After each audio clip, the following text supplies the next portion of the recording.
Протестот на угостителите против законот за пушење денеска доживеа дебакл. Само 30 сопственици на кафулиња со кафе и цигара во рацете денеска се собраа на плоштадот за да го изразат својот револт од ригорозниот закон кој стапи на сила пред 20 дена.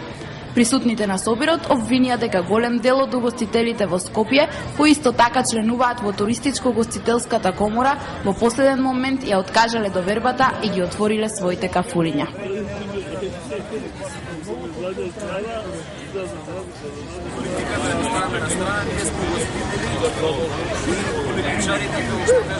Од туристичко-угостителската комора не знаат дали станува збор за политички притисок, иако се изненадени од одлуката која во последен момент ја донесоа нивните колеги.